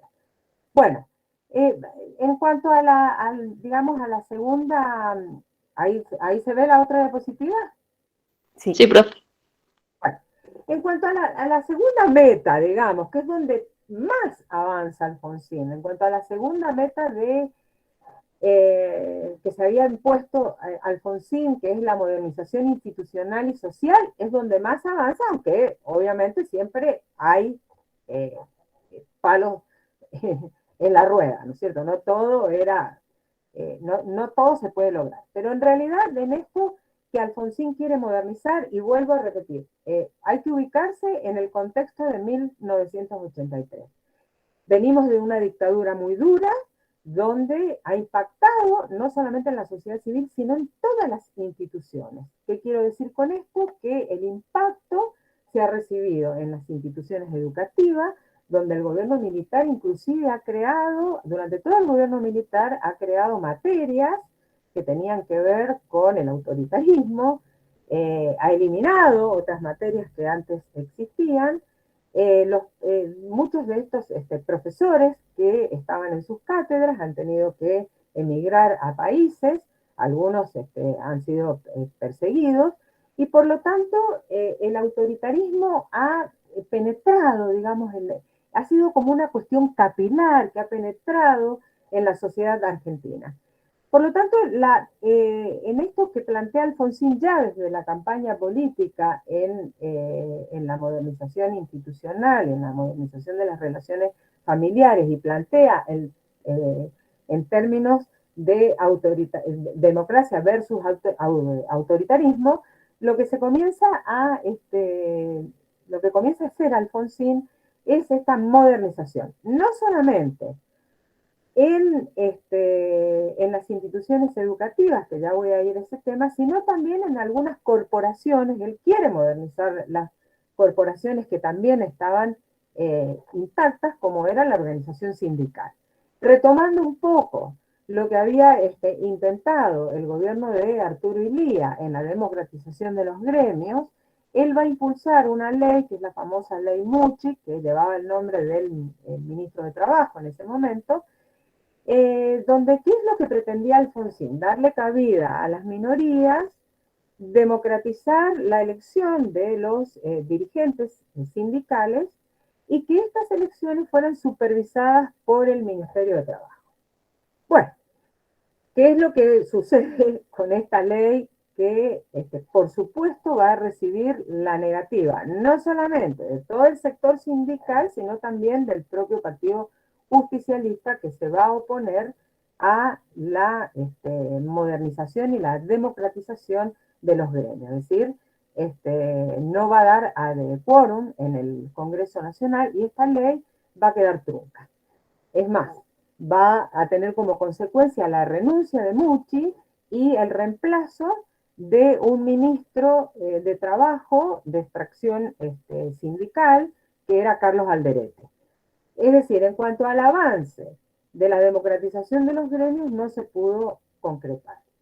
Esto va a ser paralizado en el Congreso, no va a tener cabida, y la democratización de los gremios no se va a dar, no va a tener lugar. Pero sí hay un avance importantísimo en cuanto a las relaciones sociales y a la modernización institucional. En cuanto a las relaciones sociales y familiares, la ley del divorcio, que aunque se levantaron los sectores más conservadores de la sociedad y los sectores más conservadores de la Iglesia, se logra aprobar la ley de divorcio, y otra ley muy importante que se aprueba va a ser la ley de la patria potestad compartida entre los dos padres, entre la madre y el padre, la patria potestad compartida de los hijos, que es un avance en cuanto a las relaciones familiares. También se discute el tema de la, digamos, de la organización familiar, en cuanto a la cantidad de hijos que puede programar una familia. Esto va a causar, esto que se llama el destape en la Argentina, va a causar los debates y las críticas por parte de la Iglesia, porque también se comienza a hablar del tema de la ley, de una posible ley del aborto. Otra de las leyes, que es un debate también muy importante para la Argentina, más allá de las convicciones religiosas o ideológicas, es un debate que va a dar lugar a Alfonsín. Por el otro lado, también la anulación de la famosa ley que se había dado durante la gestión de López Rega, que había sido anular la pastilla anticonceptiva para las mujeres. Esto es anulado durante el gobierno de Alfonsín. Y por el otro lado, el intento de Alfonsín de reformar la Constitución Nacional, que tampoco va a llegar a buen puerto, pero que es una iniciativa con intelectuales muy prestigiosos, como el caso de Carlos Nino, que va a ser llamado por Alfonsín para asesoramiento, porque Alfonsín quería tender a lo que había pasado en España, a un tipo de democracia más parlamentaria, o lo que se va a llamar la democracia deliberativa. El otro proyecto era trasladar, digamos, como una cuestión simbólica de mayor federalismo, era trasladar la capital de Buenos Aires a la ciudad de Viedma. En cuanto a la reforma constitucional que diera lugar a un sistema semiparlamentario, es decir, darle mayor peso al Congreso y atenuar el presidencialismo que ya históricamente tenía la Constitución del año 1853, no va a poder llevarse a cabo. Sí hay también un gran avance en cuanto a las instituciones educativas. Desde los planes y las currículas, no solamente en los niveles secundarios, sino también en los niveles universitarios, y la posibilidad de crear cátedras paralelas con el regreso de los profesores que estaban en el exilio, que vuelven a la universidad, son reincorporados en la universidad, pueden volver a tomar sus cátedras. Hay una renovación absoluta en cuanto a los planes educativos, hay una democratización, la incorporación de bibliografía bajo todo punto de vista, en todos los niveles, digamos, de bibliografía, que da la apertura, no importa la inclinación ideológica, y el gran congreso pedagógico, que no se discutía, digamos, desde el siglo XIX. En el año 1984, el gran congreso pedagógico, donde se da debate con empresarios, con docentes, con intelectuales, para una renovación en lo que es el campo cultural. Es decir, que tanto en el campo cultural, educativo, como en el campo de las relaciones familiares, la modernización y la atenuación la exclusión de ese autoritarismo que había pegado tan fuertemente en la sociedad argentina, es un gran logro, un gran avance del gobierno de Alfonsín. Lamentablemente, la supuesta reforma para conseguir una democracia más participativa, más moderna, no se lleva a cabo. Y por el otro lado, también lo que hay que remarcar es que con respecto a la posible democratización con la ley Mucci, con el debate de la ley Mucci para democratizar los sindicatos, hay que decir que los sindicatos acá se corporizan aún más, se unen, y Alfonsín va a tener 13 paros generales durante su gestión y por supuesto esto también causaba un grave deterioro, un grave problema para la democracia. Bueno, vamos a pasar. ¿Ahí ven la diapositiva? Gestión económica. Sí, profe. Bueno, en cuanto a la tercera, una cosa que les quería agregar. No solamente se van a democratizar el tema el tema educativo, ¿no es cierto? Que a veces es muy difícil que ustedes lo entiendan porque no vivieron la época, pero para quienes vivimos la época, y para quienes estábamos estudiando en esa época, la verdad que la apertura democrática fue muy beneficiosa y auspiciosa para aquellos que estábamos estudiando porque se abrió un panorama de debate en las universidades, la universidad se normaliza, vuelven los debates dentro de los claustros universitarios, eso también es importante, y también es importante lo que se da a nivel cultural porque la televisión argentina comienza con programas educativos y programas que eran, digamos, hechos por artistas que habían tenido la posibilidad de regresar con programas de alto contenido cultural. Y esto también era, digamos, un avance en el gobierno de Alfonsín. En donde menos puede avanzar Alfonsín justamente es la gestión económica. ¿Y por qué es donde menos avanza en la gestión económica? Porque Alfonsín parte de un error de diagnóstico. Es decir, esto de asociar todos los problemas estructurales que tenía la Argentina con el autoritarismo, con la dictadura, no era tan así. Es decir, Alfonsín asociaba el tema del déficit fiscal o los procesos inflacionarios con las medidas económicas tomadas durante las gestiones militares. En realidad, el problema de la inflación y el problema del déficit fiscal no era solamente un problema de los gobiernos militares, era un viejo problema de la Argentina que después del año 30 se había instalado y era muy difícil de erradicar. En principio, como hay un error de diagnóstico en esto que se va a desestimar, digamos, de la crisis económica, se va a desestimar que fuera causal de otros problemas más profundos, más estructurales, es el error de la aplicación de los planes económicos.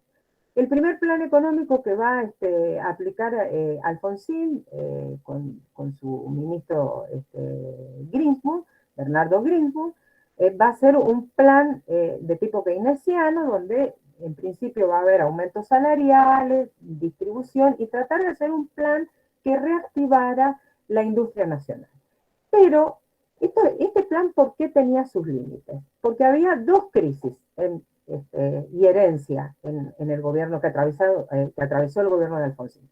La primera herencia era la deuda externa, que como ustedes habrán visto con el profesor, de deuda privada había pasado a ser deuda pública, una deuda que se había triplicado o cuatriplicado en la época de la gestión militar, y por el otro lado, o sea, y además la presión de los organismos internacionales para pagar los intereses de la deuda, ¿no?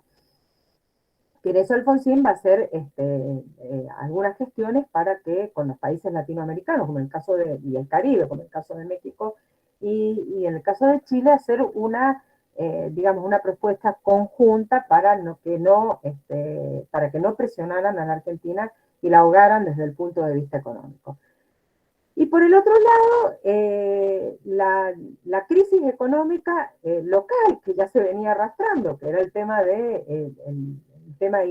hiperinflacionario, o inflacionario, todavía no hiper, pero inflacionario, y además el tema que habían cambiado las reglas en el mundo. Recuerden ustedes que yo ya les había anunciado que en el año 1973 es la caída en el mundo de los estados de bienestar.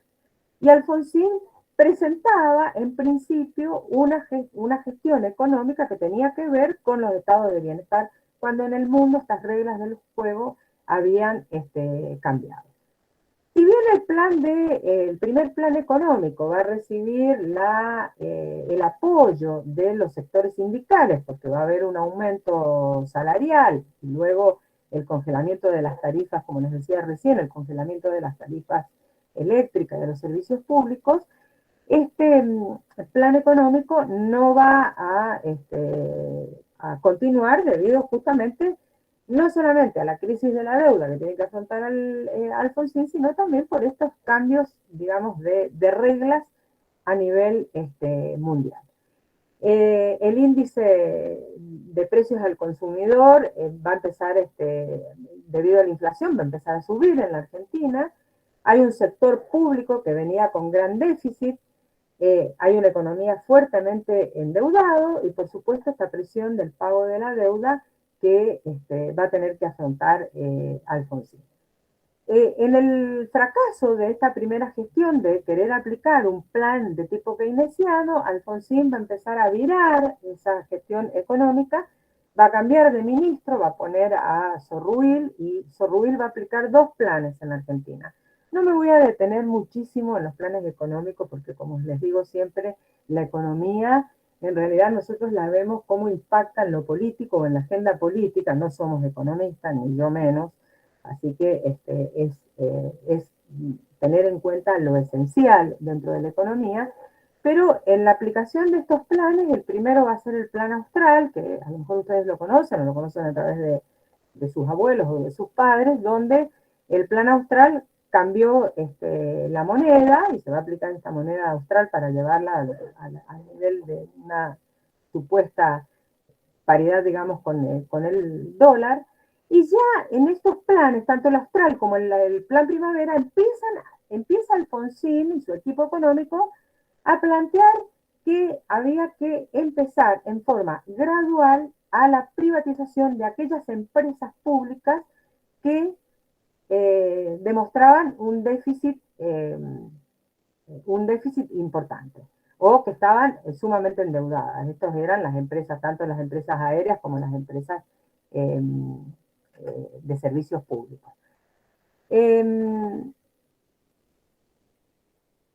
Ahora ya les muestro la... Espera, ¿qué pasa? Ahí está. ¿Ahí se ve? Sí, profe. Bueno. Estos planes económicos, lo interesante de ver en estos planes económicos que en el año del año 1983 al año 1985, lo que se llamó la primavera alfonsinista, es decir, la primera etapa, que va del 83 al 85, que se vivió un cierto alivio, donde la sociedad acompaña a Alfonsín en sus medidas, y hay grandes actos, inclusive, de Alfonsín con respecto al apoyo y la revalorización de la democracia, y tienen, en corto plazo, tienen sus beneficios. Esto hace que en el año 1985, y en especial después de un discurso que da Alfonsín de una democracia mucho más moderna, que es el discurso de Parque Norte, va a tener el apoyo en las elecciones legislativas, donde va a conseguir aumentar su caudal de votos y por supuesto esto va a impactar en la representación de ambas cámaras.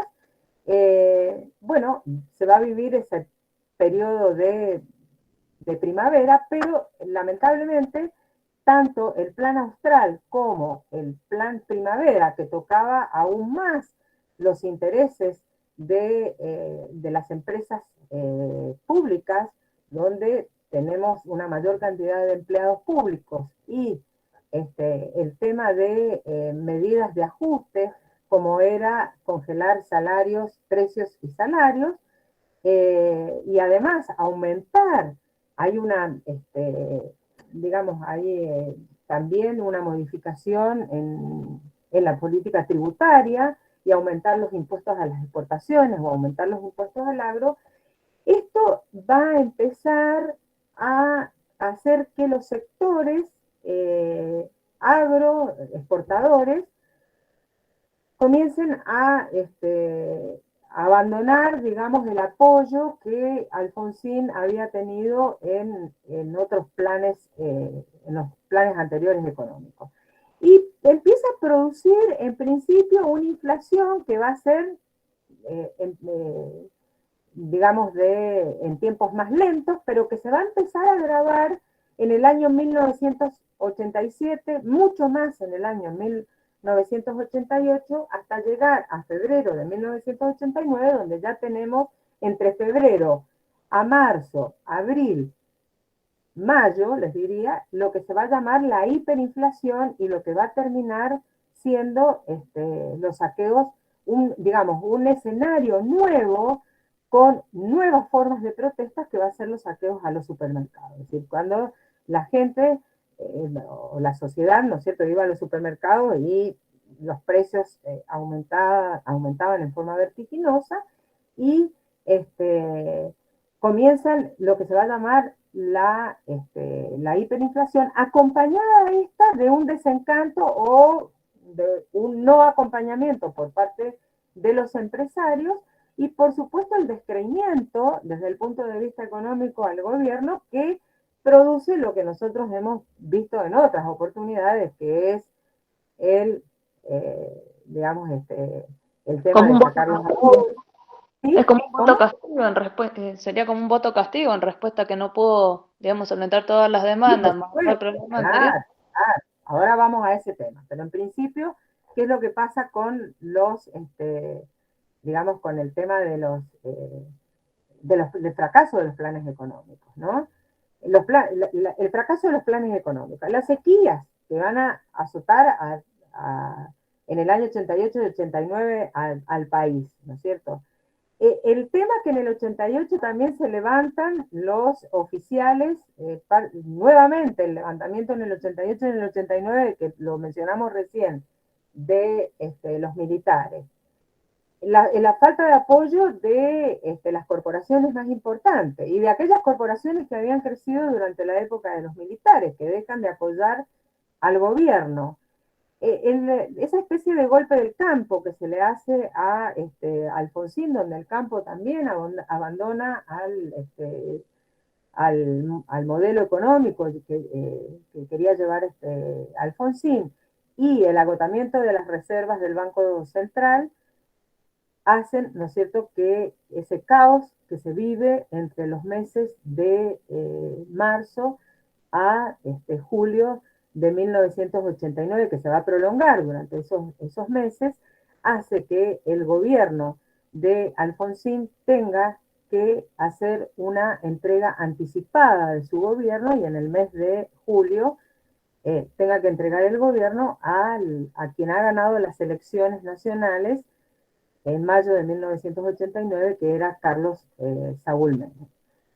En este colapso, digamos, del alfonsinismo, donde entramos pasamos de ese crecimiento de la inflación a esa hiperinflación, por supuesto que la sociedad civil, así como había priorizado el tema del juicio y había priorizado el tema del juicio y castigo y la violación de los derechos humanos, obviamente ahora el tema del bolsillo y el tema económico empieza a ser un tema prioritario para la sociedad civil y por eso es que Alfonsín pierde las elecciones. Pero previo a la pérdida de las elecciones del año 1989, ya cuando tanto el plan austral como el plan primavera ha demostrado ha demostrado el fracaso, ya en el año 1987 Alfonsín sufre también una derrota muy importante porque cuando se dan las elecciones tanto legislativas como las elecciones de gobernaciones, las gobernaciones son ganadas en las provincias por peronista, por el partido peronista. Este es el caso de Antonio Cafiero, que gana la provincia de Buenos Aires. No Antonio Cafiero, el que ustedes ven hoy, no, este es el nieto. Antonio Cafiero, ya muerto, que gana la provincia de Buenos Aires, y en el caso de Mendoza, José Octavio Bordón, que gana la provincia de Mendoza, con una renovación del peronismo, una generación de jóvenes peronistas que comienzan a renovar el partido con una lista, en Mendoza se llamaba la lista naranja, que llevan como gobernador a José Octavio Bordón. En ese año en los años, digamos que va, para cerrar este tema, y ya, no sé, ya me he pasado de la hora, pero para cerrar el tema de Alfonsín y abocarme un poquito en el tema del peronismo, en los años que van del 83 al 85, el Partido Justicialista ha sufrido su peor crisis histórica a nivel interno. Los grandes congresos que se van a hacer después del 83 para poder, digamos, organizar nuevamente el partido, han sido congresos muy duros, donde se ha pasado factura, digamos, la pérdida del año 1983, y donde los más jóvenes dentro del Partido Justicialista han culpado no solamente a la ortodoxia peronista, sino también a los sindicales, a los sindicalistas, que se los ha denominado los mariscales de la derrota, es decir, se los ha culpado de la derrota del año 1983. Pero estos congresos, y además el impulso del discurso de Alfonsín de una democracia modernizante en el año 1985, va a impulsar justamente a que el Partido Justicialista, a que el peronismo, comience internamente a hacer una renovación también de sus cuadros. Y esto permite que, vuelvo a repetir, muchos jóvenes, como en el caso de Carlos de la Sota en Córdoba, como en el caso de Cafiero, que era un peronista muy prestigioso en ese momento, en Buenos Aires, o como en el caso de la renovación peronista de la lista naranja en Mendoza, empiezan a renovar los cuadros a partir del año 85, a aparecer estos jóvenes, muchos de ellos profesionales, a excluir a aquellas figuras que se las ha considerado los culpables de la derrota de 1983, y empiezan a aparecer los que se van a llamar los peronistas de saco y corbata, es decir, un peronismo renovado que empieza a tener un protagonismo, un peronismo más democratizado en sus bases, y que empieza a excluir a aquellos dirigentes que estaban, como ustedes me preguntaron hace un rato, que estaban más asociados a épocas de la violencia o del último peronismo.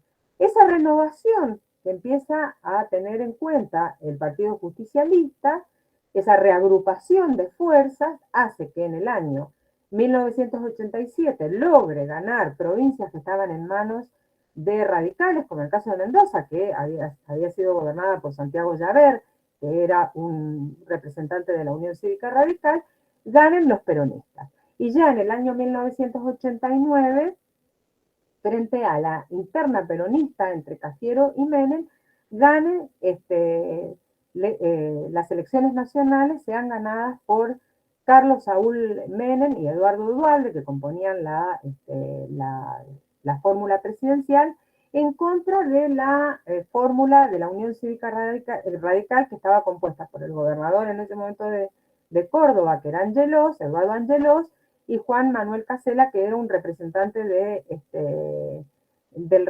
radicalismo bonaerense.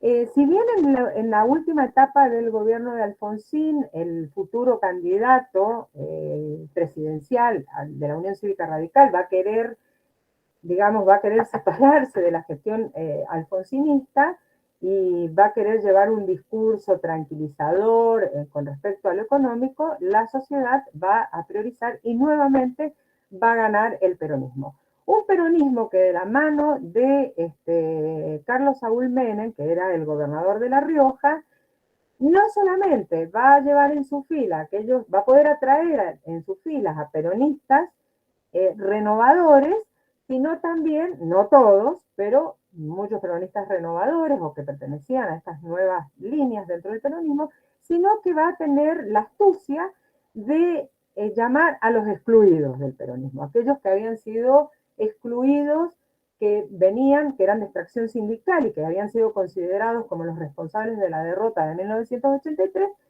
Este peronismo renovador va a tratar de, este peronismo encarnado por Carlos Saúl Menem va a tratar de hacer la integración, digamos, de aquellos peronistas que habían sido excluidos y que no habían aparecido, digamos, en las posibles listas de candidatos. La astucia de Menem es que va a lograr justamente reagrupar esas fuerzas. Y por el otro lado, una campaña de Carlos Saúl Menem que hacía, mostraba, digamos, ahí ven, estas son imágenes de los saqueos, ¿las ven? Sí, profe. ¿Ven esas imágenes de los saqueos de los supermercados? Que fue tremendo. Ese escenario de los saqueos de los supermercados, fíjense acá, ¿no? Los saqueos de los supermercados en Buenos Aires, pero que se dan en todas las provincias se dan los saqueos. Ese es el panorama vivido en el año 1989. Bueno, esas son las fórmulas de campaña de los partidos más importantes. Y en cuanto a al impacto, bueno, de la hiperinflación, en cuanto a lo que después va a pasar ya cuando asume Carlos Saúl Menem, ese impacto de la hiperinflación es lo que yo les decía recién, cómo cambia, digamos, el humor social y cómo una sociedad que ha priorizado en su momento estos temas, como era juicio y castigo, empieza a girar y le empieza a interesar los temas económicos. Pero más allá de esto, que lo vamos a retomar el miércoles, para terminar con el tema del gobierno de Carlos Menem, lo que quiero destacar en este aspecto es una campaña llevada a cabo por Carlos Saúl Menem, donde se presenta como un caudillo del interior, con sus patillas, su poncho, una campaña nacional y popular que estaba centrada en el salariazo y en la revolución productiva. Síganme y que no les voy a defraudar. Cuando asume el gobierno, hace un giro de 180 grados y todo eso que he dicho en la campaña del salariazo y revolución productiva, que tenía que ver con una campaña mucho más parecida a lo tradicional del peronismo, en ese cambio y en ese giro empieza a priorizar lo que se va a llamar la patria financiera, ¿no? Y empieza a tomar medidas netamente de corte neoliberal desde el punto de vista económico, retomando los planes que habían estado vigentes durante el gobierno militar.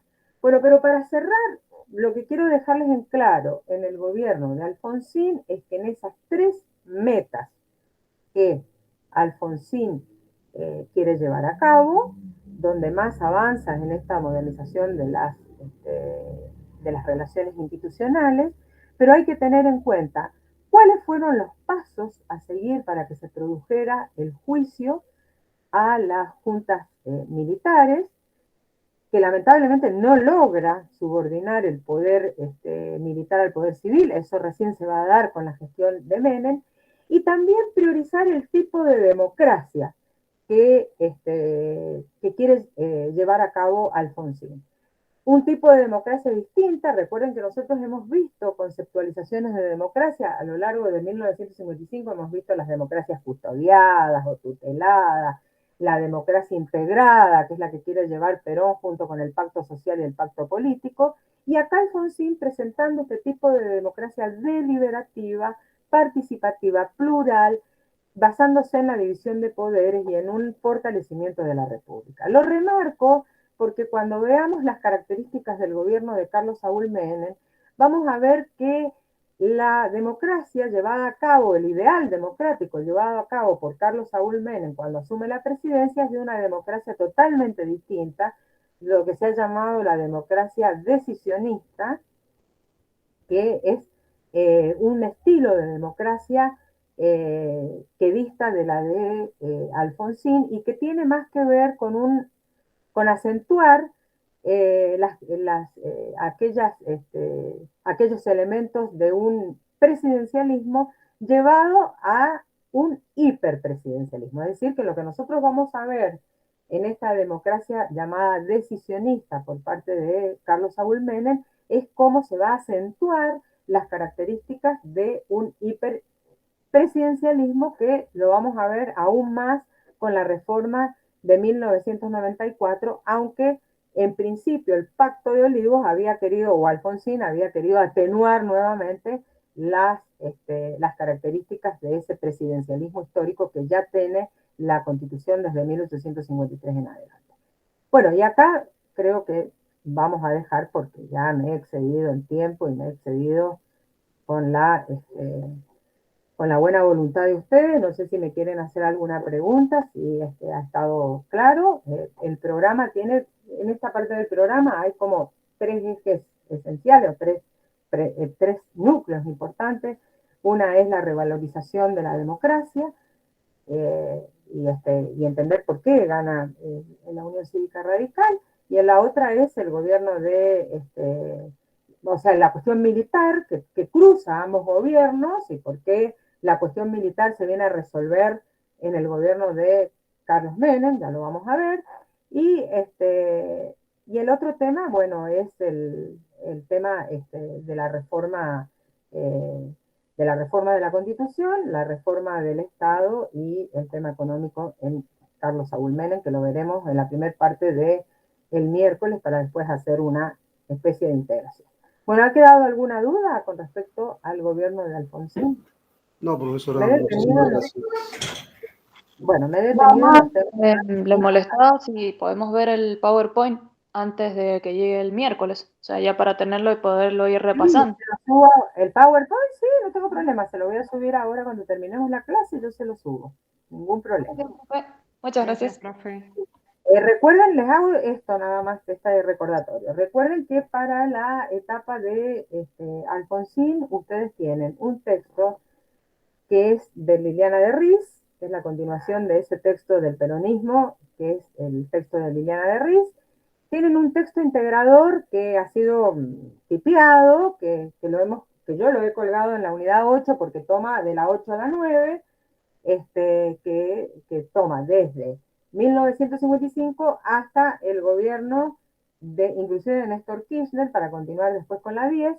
Ese es el texto integrador, y después para la 9 tienen el texto de Marcos Novaro, que es el integrador, y el texto de Hugo Quiroga del tomo dirigido por Suriano, que es el gobierno de Carlos Saúl Menem, que también está tipiado, lo van a ver porque está tipiado, que es el de Democracia y Dictadura, ¿no?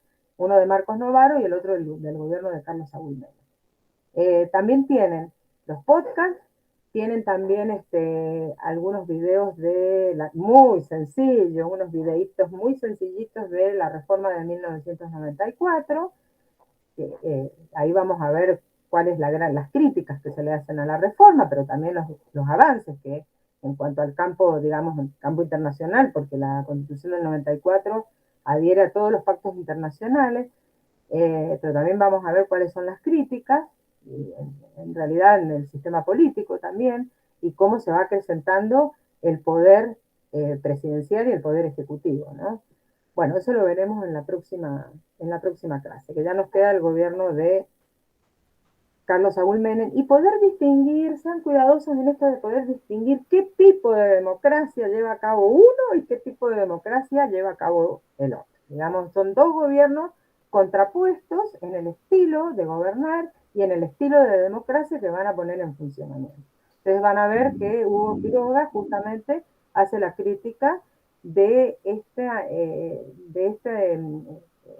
fortalecimiento del Poder Ejecutivo Nacional en desmedro de la división de poderes, ¿no? Llevada a cabo durante esta etapa de lo que se ha llamado, los politólogos llaman, de democracia decisionista, contraria a esa democracia deliberativa que había puesto o que había querido sustentar de alguna manera Alfonsín. Bueno, ¿alguna pregunta? No, profesora, muchas gracias. ¿Quedó claro? Sí, Sí. profe, gracias.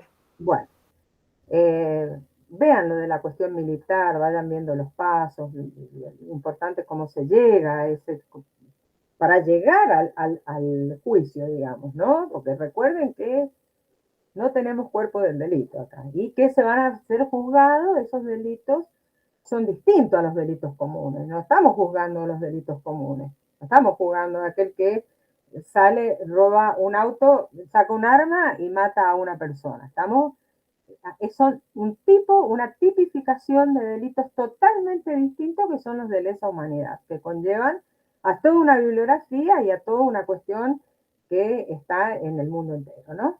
Bueno, no sé si alguien me quiere decir algo o preguntar alguna inquietud, si no, Yo nos me tengo que retirar, despedimos. profesora. Muchas gracias. Bueno, de nada. ¿Ninguna otra pregunta? ¿Sí? No, profe, gracias, muy amable. Bueno, de nada, Milagro. Gracias, profe, nos vemos. Chao, Gracias, Rosario, profe. hasta luego. Chao, que les vaya bien.